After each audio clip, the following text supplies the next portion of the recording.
Well, I was at work today and he's eating, and I was like, because remember how we were talking about Peanut and signing with TSM when they were talking to him? Today, Peanut announced he's going to sign with Gen.G for the summer, for the whole year of 2019, because he wants to bring fame back to the LCK.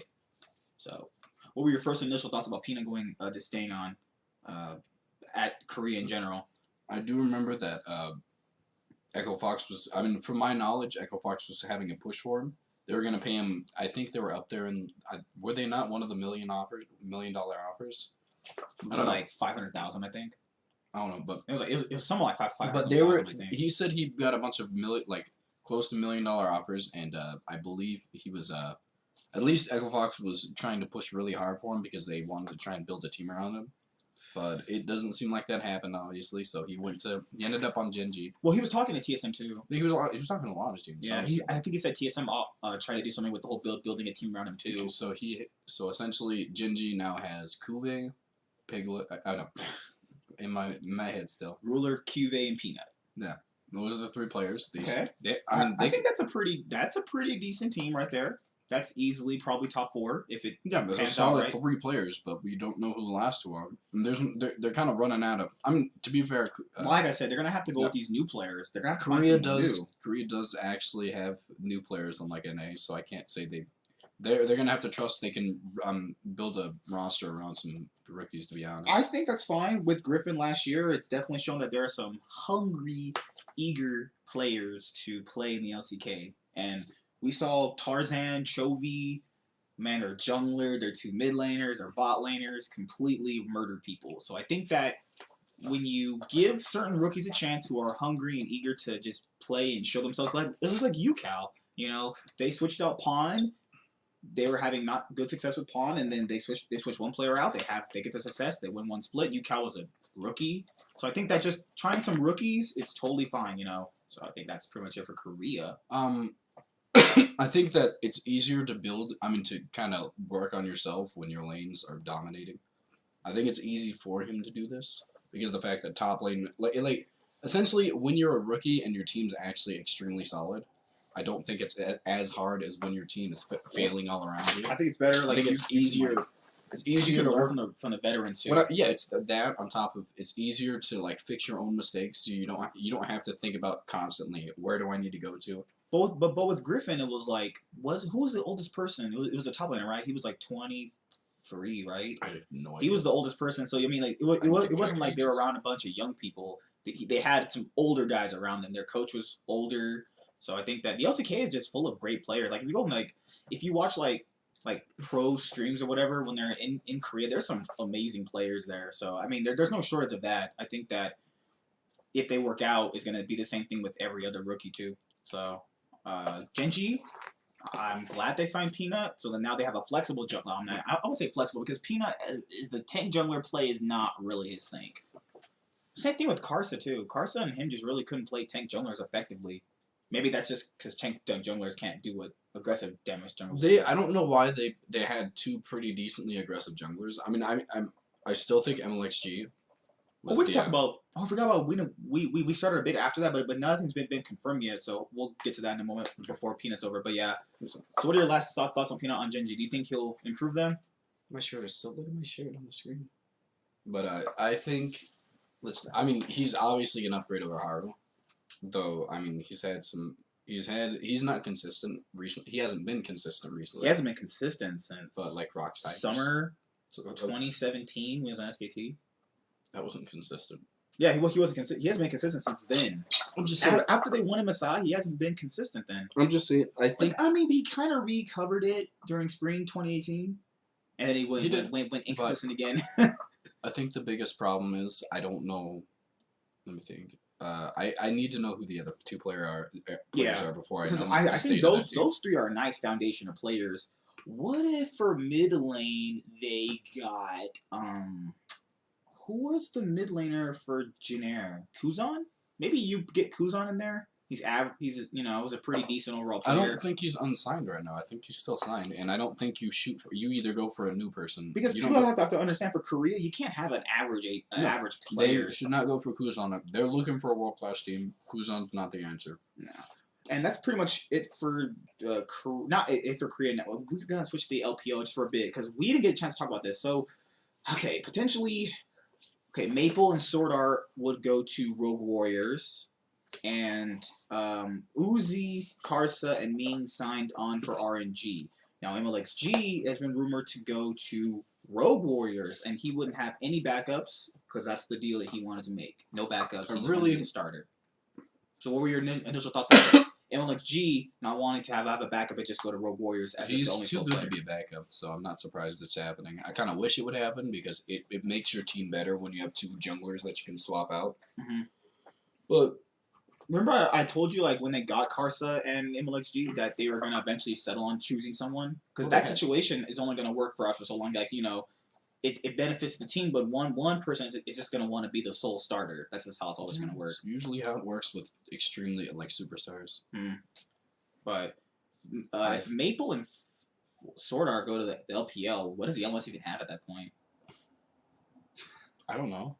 Like, Man, I don't watch the LPL. I mean, LMS. Oh, I forgot that the LMS doesn't have English streams. We don't. I think they might, but I still wouldn't look, to be honest, because they've literally, like, they haven't been decent since, like, 2015. Man, it's been a while. 2015, yeah, because that's when HQ and Flash Wolves made quarterfinals of the 2015 World. It's just extreme. It's sad to me, honestly. I feel like they have a lot of homegrown talent. HQ got relegated. Mm-hmm. Their challenger team is now better than them. Westor retired. Chovy's retired. Mountain retired. That bot lane's gone. Ziv Mountain, whatever the go. Karsa's gone. Like, literally, every LMS player is just gone or they're retired.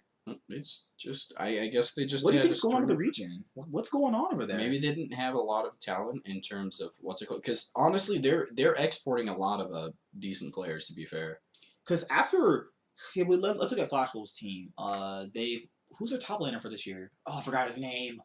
But him, Maple, Sword Art, and Betty. The other guy's gone. That's like the best players they're gonna offer. I mean, who was it? Some of that's the problem. Some of G-Rex's and Mad Team's players didn't look terrible. Like some of G-Rex's players looked really good in play-ins. Like I guess they just choked on stage when they could have. I mean, to be fair, who did they play in the play-ins that was actually a challenge? They played Supermassive, and their group was. I think Supermassive was probably the most challenging of the wildcard regions. Out of everybody from a wildcard region, I feel like Supermassive. They always really put a decent fight, though. Yeah, but they're always the best wildcard region. Like they're always one of the best wildcard teams, to be honest. Yeah, one year they're gonna up. Maybe this year they're gonna upset someone completely new. We never know. They got two good players. Yeah. I just don't know what's gonna happen with the LMS. I think the LMS is just done. They went 3-13 at Worlds, right? No, 3-12 because Flash Wolves won 3 times and they lost. Yeah, 3-12. They went 3-12. You said they're done?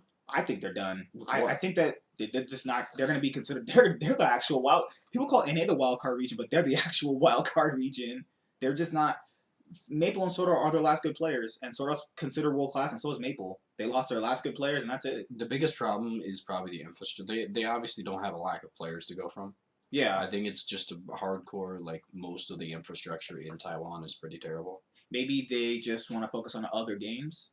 No. Because they're good in other games, too. I mean, I don't think that's their problem. They're still shooting for League of Legends, from my knowledge, but it seems like if anybody's decent in Taiwan, they just go to China. They actually live right next to China, actually, technically. Isn't it like... Don't start that. That is a big topic. It's been pretty much... Flash Wolves carrying them since when? 2015-ish period? 2015? Right? Yeah, like, because we saw AHQ not even look good at 2015 Worlds, and it's pretty much been Flash Wolves for 2+ years trying to carry them. And they've had consistency issues too, and then their best player leaves, Karsa leaves, and then it's like, it's not them anymore. See, they don't have the money to import teams like NA. To import players like NA does. Yeah. They don't have the talent pool that China does. They don't have relegation.